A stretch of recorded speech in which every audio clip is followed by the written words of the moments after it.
الحمد لله نحمده ونستعينه ونستغفره ونؤمن به ونتوكل عليه ونعوذ بالله من شرور أنفسنا ومن سيئات أعمالنا من يهده الله فلا مضل له ومن يضلله فلا هادي له ونشهد أن لا إله إلا الله وحده لا شريك له ونشهد أن سيدنا وسندنا وحبيبنا وطبيبنا ومرشدنا ومولانا محمدا عبده ورسوله أرسله بالحق بشيرا ونذيرا وداعيا إلى الله بإذنه وسراجا وقمرا منيرا أما بعد فقد قال الله تعالى في كلامه المجيد وفي فرقانه الحميد أعوذ بالله من الشيطان الرجيم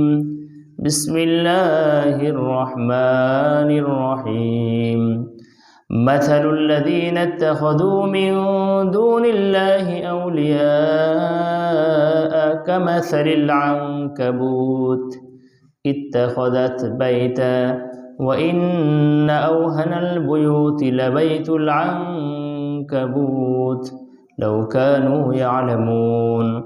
وقال صاحب القرآن سيد الأنام صلى الله عليه وسلم لا تصاحب إلا مؤمنا ولا يأكل مالك إلا تقي أو كما قال النبي عليه الصلاة والسلام. وقال تعالى في شان حبيبه مخبرا وآمرا إن الله وملائكته يصلون على النبي يا أيها الذين آمنوا صلوا عليه وسلموا تسليما. شكر محبة شتى اللهم صل على سيدنا ونبينا وشفيعنا وحبيبنا ومولانا محمد صلى الله عليه وعلى آله وأصحابه وبارك وسلم. اللهم صل على سيدنا ونبينا وشفيعنا وحبيبنا ومولانا محمد صلى الله عليه وعلى آله وأصحابه وبارك وسلم. मौत को गाफिल समझा है इख्तिताम जिंदगी, मौत को गाफिल समझा है इख्तिताम जिंदगी, दर हकीकत मौत तेरे इब्तिदाए जिंदगी, दर हकीकत मौत तेरे इब्तिदाए जिंदगी. ला इलाहा इल्लल्लाह ला इलाहा इल्लल्लाह ला इलाहा इल्लल्लाह. সকলে লা ইলাহা ইল্লাল্লাহ লা ইলাহা ইল্লাল্লাহ মুহাম্মাদুর রাসূলুল্লাহ সাল্লাল্লাহু আলাইহি ওয়াসাল্লাম. আলহামদুলিল্লাহ, লক্ষ কোটি শুকর ও সুজুদ মহান রব্বুল আলমিনের, যিনি আমাদেরকে আমাদের ব্যক্তিগত কাজ থেকে ফারেক করে তার মহান আদেশ জুমার নামাজ আদায়ের লক্ষ্যে মসজিদে আসার তৌফিক দান করলেন। আমরা সকলে জবান খুলে কালিমাতুশ শুকর আদায় করি আলহামদুলিল্লাহ। লক্ষ কোটি দরুদ সালাম পাঠ করছি যিনি হলেন শাফিউল মুজরিমিন, বিশ্ব মানবতার মুক্তির দূত, সমস্ত নবীদের নবী, নবীদের শিরোমণি, আশরাফুল মাখলুকাতের শ্রেষ্ঠ, যিনি সকলের শ্রেষ্ঠ, আল্লাহ তাআলার পরে যার মর্যাদা, যিনি হলেন রহমাতুল্লিল আলামিন। সকলে মোহাব্বতের সাথে একবার পাঠ করি সাল্লাল্লাহু আলাইহি ওয়াসাল্লাম সাল্লাল্লাহু আলাইহি ওয়াসাল্লাম। সম্মানিত হাজিরিন, আমাদের জীবনের সূচনা হয়েছে মায়ের পেট থেকে দুনিয়াতে আসার মাধ্যমে। আমরা সকলে রুহের জগতে ছিলাম। কোথায় ছিলাম? রুহের জগতে ছিলাম। আল্লাহ সুবহানাহু ওয়া তাআলা সমস্ত রূহ, যত রূহ আছে সমস্ত রূহগুলোকে একসাথে সৃষ্টি করেছেন। পর্যায়ক্রমে যাকে যার মাধ্যমে আল্লাহ তাআলা প্রেরণ করেছেন আমরা দুনিয়াতে আসছি। আলহামদুলিল্লাহ, আল্লাহু আকবার। আসছি তবে চিরস্থায়ী না। আসছি কি চিরস্থায়ীর জন্য? চিরস্থায়ীর জন্য আসেনি।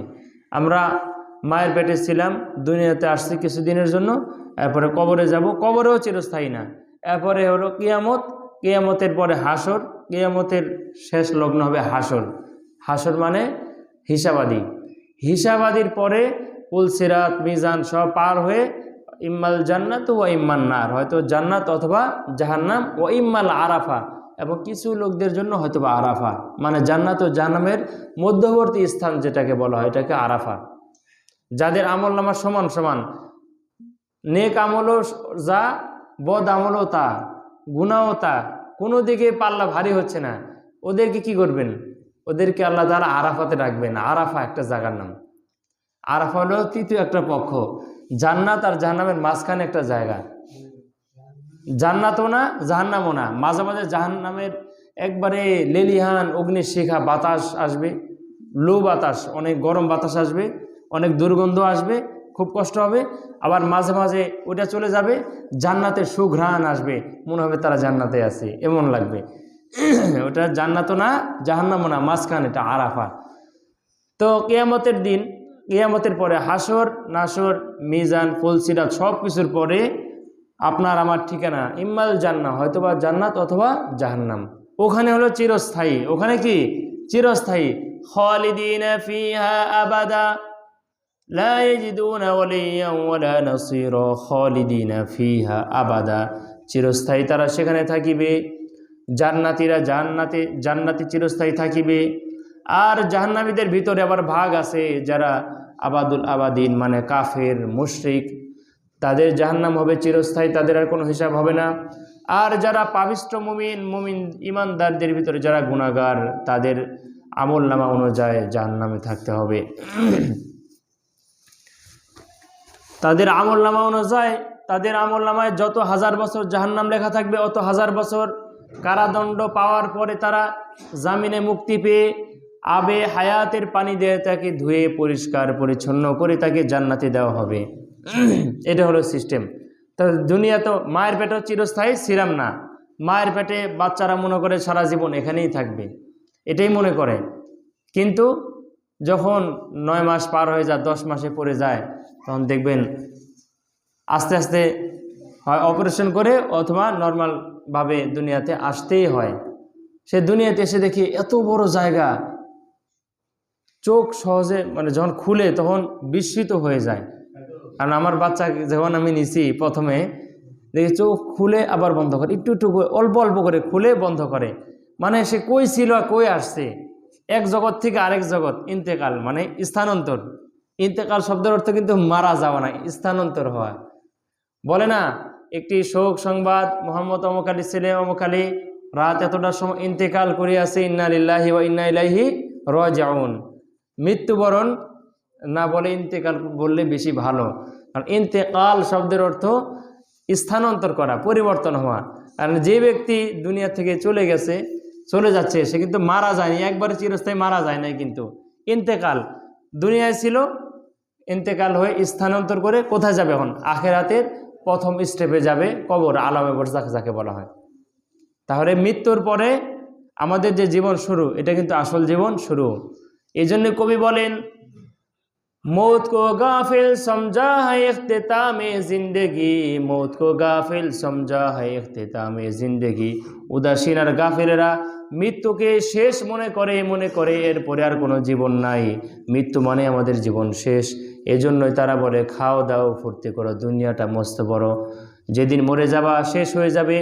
যা কিছু করার দরকার, লাইফকে এনজয় করতে চাইলে বেঁচে থাকতেই করো, মারা যাওয়ার পরে তো শেষ না। না, আমাদের আকীদা হলো মারা যাওয়ার পরে শুরু। মারা যাওয়ার পরে কি শুরু? মারা যাওয়ার আগে এটা তো সাধারণ। আদ-দুনিয়া সিজনুল মুমিন ওয়া জান্নাতুল কাফির, দুনিয়া হলো মুমিনদের জন্য কয়েদখানা, আর কাফেরদের জন্য হলো জান্নাত। আদ-দুনিয়া সিজনুল মুমিন, কয়েদখানা বা জেলখানায় যারা থাকে, আসামি হাজতি হোক আর কয়েদি হোক, যা মনে চায় তাই কিন্তু করতে পারে না। দুনিয়ার জেলখানাগুলো যারা ঘুরে আসছেন যারা জানেন, বা আমরা সকলেই জানি, ইচ্ছা স্বাধীনভাবে যা ইচ্ছা তাই করা যায় না। যা মনে চায় যেখানে ইচ্ছা সেখানে যাওয়া যায় না, যেটা মনে চায় সেটা খাওয়া যায় না। আপনার ইচ্ছা স্বাধীনভাবে আপনি চলতে পারবেন না। 4 দেওয়ালের ভিতরে ওদের দৃষ্টির ভিতরে ওদের রুলস অনুযায়ী চলতে হবে। উল্টাপাল্টা হলে কিন্তু ঘা বসায় দিবে। জেলার যারা আছে, যারা জেলার আছে, যারা দায়িত্বশীল আছে এবং যারা বিভিন্ন দায়িত্বের ভিতরে আছে, যদি আপনি অবহেলা করেন, আপনি তাদের রুলস না মানেন, আপনাকে পিটন দেওয়া হবে, শাস্তি দেওয়া হবে, খানা খেতে দেওয়া হবে না, অনেক ধরনের কষ্ট দেওয়া হবে। আর যদি রুলস অনুযায়ী চলেন তাহলে তো আলহামদুলিল্লাহ ভালো। দুনিয়াও মুমিনদের জন্য হলো জেলখানা। দুনিয়া কি মুমিনদের জন্য জেলখানা? জেলখানা মানে নবীজি সাল্লাল্লাহু আলাইহি সাল্লাম কি বুঝাইতে চাইলেন?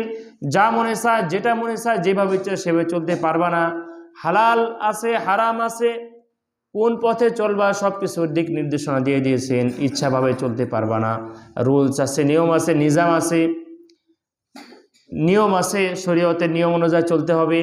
যা মনে চায়, যেভাবে ইচ্ছা সেভাবে যদি চলিয়ে যা মনে চায় তাই যদি খায় তাহলে তো কাফেরদের মতো হয়ে গেলাম। কাফেরদের জন্য হলো জান্নাত, ওয়া জান্নাতুল কাফের। কাফেরদের জন্য হলো বালাখানা জান্নাত। জান্নাতের ভিতরে যেটা আপনি মনে চাইবেন সেটাই আপনার হবে। পাখি দেখবেন উড়ে যাচ্ছে, আপনি মনে মনে বলবেন এই পাখির গোশত, কত বড় বড় পাখি, নাদুস নদু দেখা যাচ্ছে, না জানি কত স্বাদ লাগবে এই গোশতগুলো। আপনি ধারণা করবেন, সাথে সাথে ভুনা হয়ে আপনার সামনে চলে আসবে। সুবহানাল্লাহ। সুবহানাল্লাহ কালকে বলেন, সুবহানাল্লাহ কি কালকে বলেন, আজকে ওয়াজ শুনে যান, কালকে একসাথে সুবহানাল্লাহ বলে দিন। এরপরে আপনি দেখবেন গাছের শিকড়গুলো উপরের দিকে, আর গাছ ফল সহ পাতাগুলো নিচের দিকে ঝুলানো উল্টা। আমাদের দুনিয়ার গাছগুলো থাকে নিচ থেকে, ফলগুলো থাকে উপরে। এভাবে কোনটা দিয়ে অথবা ঢেল দিয়ে অথবা অস্ত্র দিয়ে পারতে হয়, গাছে উঠতে হয়, কত কষ্ট করা লাগে। আর জান্নাতের ভিতরে কিন্তু ফলের গাছের গোড়া থাকবে উপরের দিকে, আর ফলগুলো আপনার চোখের সামনে ঝুলতে থাকবে। মনে চাইবে এভাবে নিয়ে খাবেন। সুবহানাল্লাহ। মনে চাইবে নিয়ে খাবেন। আল্লাহু আকবার, আল্লাহু আকবার। এটা হলো আখেরাত। আপনি মনে চাইবেন যে আপনার স্ত্রী বা হুর যারা আছে 70 জন করে স্ত্রী দেওয়া হবে, ওরা নাচুক, আপনার মনে চাইবে, বাস বলবেন, সাথে সাথে তারা নাচে, নেচে নেচে নৃত্য দিবে, আপনাকে আনন্দ উপভোগ করাবে। বাস যেভাবে আপনি যা মনে চায়, ওখানে কোনো হারাম কিছুই না, সব কিছু হালাল। সব কিছু কি হালাল। পেট ভরে খাবেন। বাথরুমে যাওয়া যে একটা কষ্ট, বাথরুমে গিয়ে দুর্গন্ধ, টিস্যু ব্যবহার করো, এরপরে পানি ব্যবহার করো, কত সময় অপেক্ষা করো, কত কষ্ট, পেটের সমস্যা হয়। আখেরাতে এগুলো কিছু থাকবে না। যদি জান্নাতে যান তাহলে পেট ভরে খাবেন, মনে চাইবে যে আবার তো খাওয়ার দরকার, পেট তো ভরা আছে, একটু ঢেকুর দিবেন, ঢেকুর দেওয়ার সাথে সাথে আপনার পেট খালি হয়ে যাবে। সুবহানাল্লাহ। বাথরুমে যাওয়ার কোনো প্রয়োজন হবে না। প্রস্রাবের চাপ আসবে, ঢেকুর দিবেন, বাস চাপ শেষ হয়ে যাবে, কোনো কষ্ট নাই, শুধু আরামই আরাম। এটা নাম হলো জান্নাত। দুনিয়াটা হলো কাফেরদের জন্য, মুশরিকদের জন্য, বেদিনদের জন্য জান্নাত। এজন্য ওদের কোনো হালাল হারামের বাজ বিচার নাই, ওদের কোনো শরীয়ত নাই, যা মনে চায় তাই করে, যেভাবে ইচ্ছে সেভাবে চলতেছে। ওদের কোনো দুনিয়াতে কোনো বিচার হবে না, আখেরাতে হলো ওদের আসল বিচার। দুনিয়াটা ওদের জন্য আল্লাহ তাআলা জান্নাত দিয়ে দিয়েছেন। এজন্যই পৃথিবীর সবচাইতে সুপার পাওয়ার, সবচাইতে টেকনোলজি এবং সবচাইতে পাওয়ারফুল অস্ত্র, অর্থ, যা কিছু সব বিধর্মীদের কাছে আল্লাহ তাআলা দিয়ে দিয়েছেন, কারণ ওটা জান্নাত ওদের। আর মুমিনদেরকে আল্লাহ তাআলা দুর্বল বানিয়ে রেখেছেন, কারণ এটা তো আমাদের জন্য জান্নাত না, এটা হলো কয়েদখানা। এটা কি কয়েদখানা?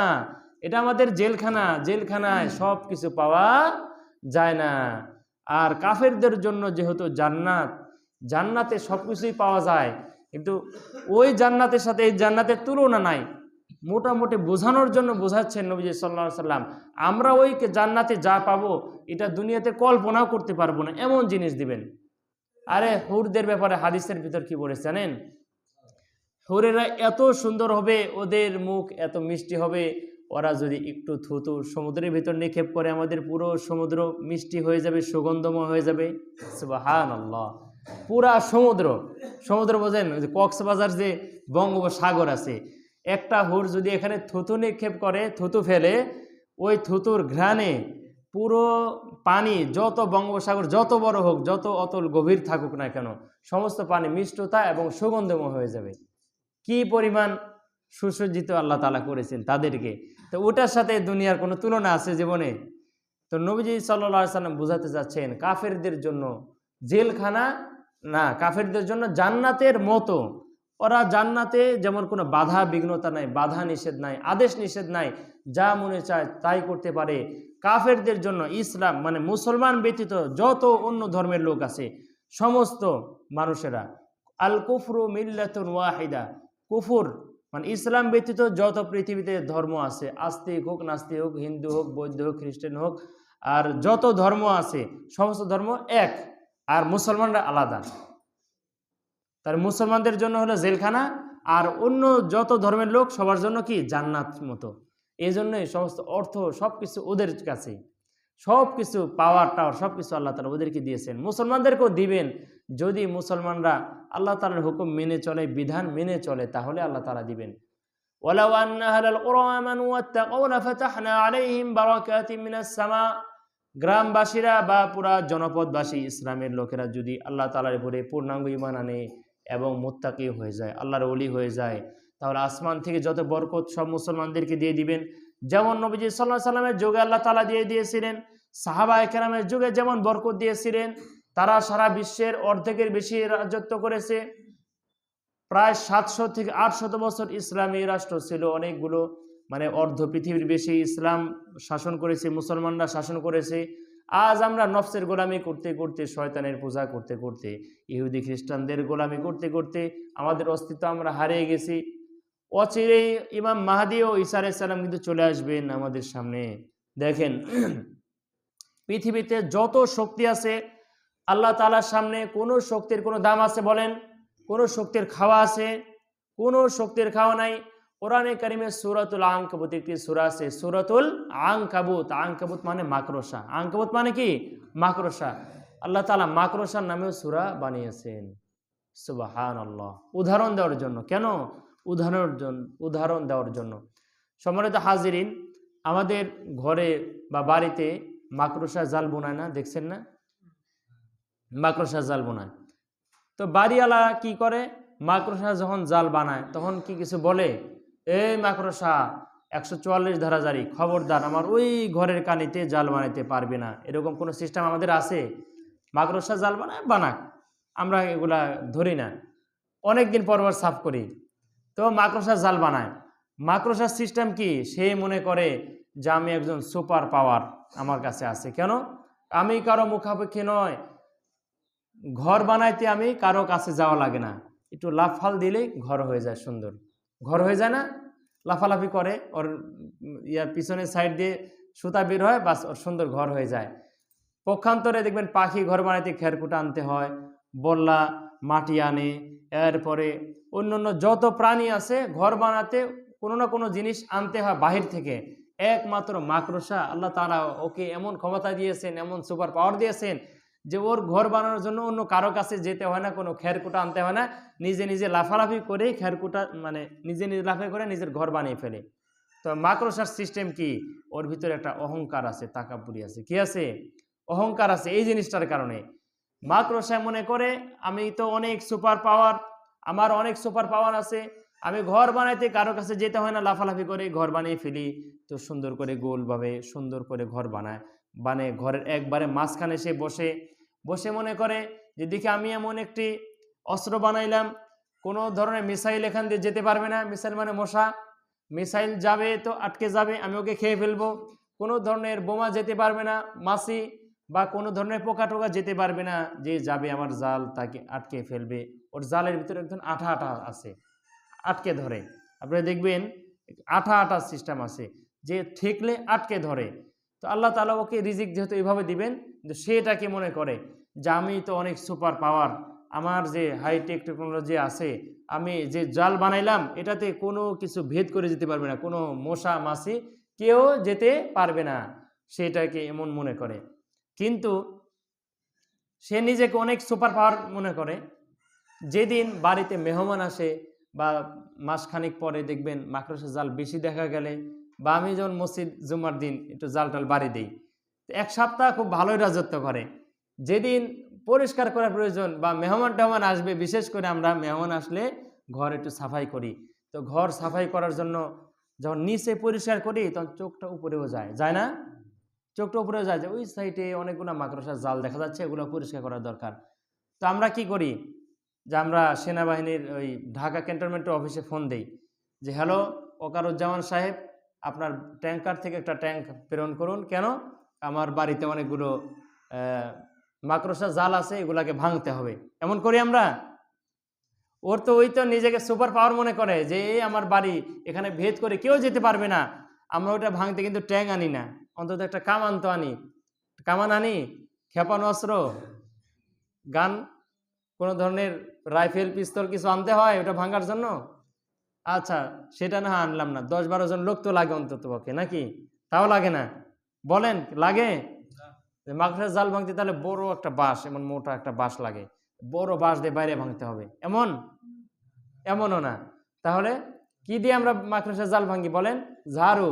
তো শলার ঝাড়ুও না, যেটা খিলের ঝাড়ু ওইটা দিও না, ফুলের নরম তুলতুলা ঝাড়ু দিয়ে একটু ঠেকাইলে বাস ভেঙে যায়।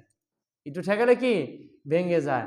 কিন্তু মাকড়সা তো মনে করছে যে আমার এটা ভেদ করে আমি যে একটা অস্ত্র বানিয়েছি, এটা ভেদ করে কোনো ধরনের মিসাইল, কোনো ধরনের বোম কিছুই যেতে পারবে না। কিন্তু সে যে বাড়িওয়ালার কাছে কতটা অসহায়, যে সাধারণ একবার নরম ফুলের তুলতুলা ঝাড়ু দিয়ে একটু ঘুরাইলেই বাস, একটু ঠেকালে ওর বাড়ি শেষ। ওর বাড়ি কি শেষ। এরপরে দেখবেন, আপনারা দেখবেন বাড়ি যখন ভাঙ্গা হয় তখন ওই সে হলো ইয়া করে, সাঁত করে ওই প্যারাশুট জাম করে, এটাকে কি বলে? প্যারাশুট জাম। সাঁই করে বাস নিচে নেমে যায়, নিচে নেমে দৌড় দেয়, বাংকারে পলায়। বাংকার বলতে এই চিপা চাপা এখানে ওখানে পালায়। তো বাড়িওয়ালার মন যদি ভালো থাকে, ওই যা ওর বাড়ি ভাঙছি, ওই যায় যাক। আর যদি মেজাজ গরম, এত বাসা বানাইছে, এত ময়লা করছে, ওকে মারার জন্য কিন্তু বড় আঘাতও করা লাগে না, আস্তে করে আঘাত করলে কিন্তু মরে পেটে নাড়ি ভুড়ি বের হয়ে বাস ভত্তা হয়ে যায়, ঠিক না? দেখেন মাকড়সা এত অসহায় বাড়িওয়ালার কাছে, আমাদের কাছে। সে নিজেকে অনেক সুপার পাওয়ার মনে করে, সে নিজেকে মনে করে যে অনেক, কোনো মশামাছি ভেদ করে আমার ঘর থেকে যেতে পারবে না। আল্লাহ তাআলা উদাহরণ দিয়েছেন, মাসালুল্লাযীনা ইত্তাখাযু মিন দুনিল্লাহি আউলিয়া। আল্লাহ তাআলাকে বাইপাস করে, আল্লাহ তাআলাকে বাদ দিয়ে তোমরা যাকে হাইটেক টেকনোলজির পাওয়ার ম্যান মনে করতেছো, যাদের কাছে সমস্ত ক্ষমতা মনে করতেছো, যারা মনে করতেছো সব কিছু নিয়ন্ত্রণ করতেছে, আউলিয়া, মাসালুল্লাযীনা ইত্তাখাযু মিন দুনিল্লাহি আউলিয়া কামাসালিল আনকাবুত। এদের উদাহরণ হলো এই মাসালিল আনকাবুত, মাকড়সার মতো। মাকড়সা নিজেকে অনেক সুপার পাওয়ার মনে করে, নিজেকে অনেক শক্তিধর মনে করে, কিন্তু মাকড়সার মতো দুর্বল অসহায় আমাদের চোখে আর কোনো প্রাণী নাই। পিঁপড়ার চেয়েও আরো বেশি দুর্বল। পিঁপড়া মারতে জোরে ডলা দেওয়া লাগে, মাকড়সা মারতেও এত জোরে ডলা দেওয়া লাগে না? লাগে। মাকড়সা গা নরম। ইত্তাখাযাত বাইতা, আল্লাহ তাআলা বলেন ইত্তাখাযাত বাইতা, সে ঘর বানায়। কি বানায়? সে ঘর বানায়। ইত্তাখাযাত বাইতা ওয়া ইন্না আওহানাল বুয়ুতি লাবাইতুল আনকাবুত। নিশ্চয় পৃথিবীতে যত ঘর আছে, সমস্ত ঘরের মধ্যে সবচেয়ে দুর্বল এবং সবচেয়ে দ্রুত ভেঙে যায় যে ঘর, সেটা হলো লাবাইতুল আনকাবুত, মাকড়সার ঘর। সবচেয়ে দুর্বল ঘর হলো মাকড়সার ঘর। ওয়া ইন্না আওহানাল বুয়ুতি লাবাইতুল আনকাবুত লাউ কানু ইয়ালামুন। যদি তারা বুঝতো, যদি কাফের মুশরিকরা নিজেদেরকে অনেক শক্তিশালী সুপার পাওয়ার মনে করে, সারা বিশ্ব যারা শাসন করতেছে তারা নিজেদেরকে অনেক শক্তিশালী মনে করতেছে। লিল্লাহি মুলকুস সামাওয়াতি ওয়াল আরদ, আসমান ও জমিনের রাজত্ব কার? বলেন, সকলে বলেন কার? আল্লাহ তাআলার। আল্লাহ তাআলার কাছে আমরা যে কত বড় অসহায়। ওই আটলান্টিক মহাসাগরের ওপার যে একটা দেশ আছে আমেরিকা, আমেরিকা, সে নিজেদেরকে কত সুপার পাওয়ার মনে করতেছে, সেটা একটা কি? মাকড়সা। সে কি? একটা মাকড়সা। এই সাইডে ব্রিটেন আছে, নিজেকে অনেক সুপার পাওয়ার মনে করে, এটাও আল্লাহ তাআলার কাছে একটা মাকড়সা, বা তার চেয়েও দুর্বল। ফ্রান্স একটা আছে, নিজেদেরকে অনেক শক্তিশালী মনে করে, ওদের কাছে এরকম মিসাইল আছে, এরকম অস্ত্র আছে, সে আছে, নিজেদেরকে অনেক সুপার পাওয়ার মনে করে, সেটাও কি একটা মাকড়সা। সেটা কি? একটা মাকড়সা। ওদের লালিত জারজ সন্তান আছে ইসরায়েল, ইহুদি, ওরাও কি একটা মাকড়সা। পৃথিবীতে যত বিধর্মী আছে সবকিছু আল্লাহ তাআলার কাছে একটি মাকড়সা বা তার চেয়েও দুর্বল। আল্লাহ তাআলা নিজে বলেছেন, মাসালুল্লাযীনা ইত্তাখাযু মিন দুনিল্লাহি আউলিয়া কামাসালিল আনকাবুত। আল্লাহ তাআলাকে বাইপাস করে যারা চলে, ওরা তো আল্লাহ তাআলাকে মানে না, ওরা ইসলামের শত্রু, মুসলমানদের শত্রু। মুসলমানদের সব কিছুতে তারা নাক গলাইতে আসে, মুসলমানদেরকে পিষ্ট করে ফেলতেছে, কেউই দেখে না, ওরা এই ব্যাপারে চুপ। আর বিধর্মীদের উপরে একটু তাকালেই বলে ওই যে মানবতা বিরোধী অপরাধ করতেছে, ওদের চোখে এগুলা খালি চোখে পড়ে। আর মুসলমান ইসলামদেরকে এত ক্ষতি করতেছে, সারা বিশ্বের মুসলমানদের উপরে এত নির্যাতন চলতেছে, ওদের চোখে এগুলা পড়ে না। কারণ ওরা তো সবাই হলো মাকড়সা এবং তার চেয়েও নিকৃষ্ট। তারা হলো অমানুষের চেয়েও বেশি খারাপ, কুকুরের চেয়েও বেশি নিকৃষ্ট, ওরা খিংজিরের চেয়েও বেশি নিকৃষ্ট। ইত্তাখাযাত বাইতা, ওরা বিশাল বড় বড় অট্টালিকা, অ্যাটম বোম সহকারে, এরপরে মিসাইল সহ অনেক কিছু বানিয়েছে, কিন্তু আল্লাহ তাআলার নিকটে এগুলা কিছুই না। কারণ মালিক যেদিন মনে করবে আমি এটাকে সাফ করব, অচিরে হয়তো সাফ করবেন আল্লাহ তাআলা। কিয়ামত অতি সন্নিকটে, মেহমান আসার সময় প্রায় হয়ে আসছে। মেহমানকে হযরত ঈসা আলাইহিস সালাম, হযরত মাহদী আলাইহিস সালাম, ইমাম মাহদী বড় একজন মেহমান, উনি যদি আসেন তাহলে ওই মেহমান আসার আগে কিন্তু আল্লাহ তাআলা ঘরকে সাফ করবেন, তার ঘরগুলোকে। সুবহানাল্লাহ। আর ঘর সাফ করতে কিন্তু বিশাল কিছু লাগবে না, নরম তুলতুলে ঝাড়ু দিয়ে একটু গুতা দিলেই কিন্তু হয়ে যাবে। আল্লাহ তাআলা শুধু বলবেন কুন, হয়ে যা, ফায়াকুন, বাস হয়ে যাবে। কিভাবে হবে আল্লাহ তাআলাই ভালো জানেন। মাকড়সার ঘর আমরা যেভাবে ভাঙি, মাকড়সা তো মনে করে একটা মশাও যেতে পারে না, আর আমার ঘর আবার কে ভাঙবে, আমরা একটু লাড়া দিলেই কিন্তু ভেঙে যায়। আল্লাহ তাআলা কিন্তু যেভাবে ইচ্ছা সেভাবে যা ইচ্ছা তাই করতে পারবেন। যাক, সম্মানিত হাজিরিন, আমাদের কিন্তু মুসল্লি একবারে কমে গেছে নামাজের ভিতরে, নামাজের মুসল্লি কম। শেষ এটা বলি, নামাজের মুসল্লি আমাদের কমে গেছেন। আগে আসরে 1.5-2 কাতার মানুষ হতো, মাগরিবও মোটামুটি হতো। এখন আসরেও 2 জন 3 জন 5 জন 10 জন, মাগরিবেও মানুষ নাই, এশাও নাই। আর জোহর আসর তো বেশিরভাগ হলো কামেই থাকেন, নামাজি একবারে কমে গেছেন। মরার ফিকির কি সবাই ভুলে গেছেন নাকি? কেউ মরবেন না? না, আজরাইলের সাথে চুক্তি হয়েছে যে বাবা আজরাইল আসার আগে আমাকে একটা টেলিফোন করে আসো, তাহলে আমি তবা টবা করে নামাজের কাজা টাজা উঠায় বাস রেডি, আসবা বাস জান নিয়ে চলে যাবা। এরকম কোনো চুক্তি হয়েছে কারোর সাথে? বলেন। মরার চিন্তা যদি থাকে অনুগ্রহ করে নামাজ একটু বাড়ান। যারা আশপাশে ঘুরেন, আজান হলে একটু আল্লাহর রাস্তে মসজিদে আসবেন ইনশাআল্লাহ তাআলা। দাওয়াত দিতেছি, আল্লাহ তাআলা আমাদের সকলকে কবুল করুক বলে আমিন। যে কথাগুলো বললাম আল্লাহ তাআলা আমাকে এবং আপনাদের সকলকে আমল করার তৌফিক দান করেন বলে আমিন। ওয়া আখিরু দাওয়ানা আলহামদুলিল্লাহি রাব্বিল আলামিন। জুমার আগে সুন্নাত জানা করিনি।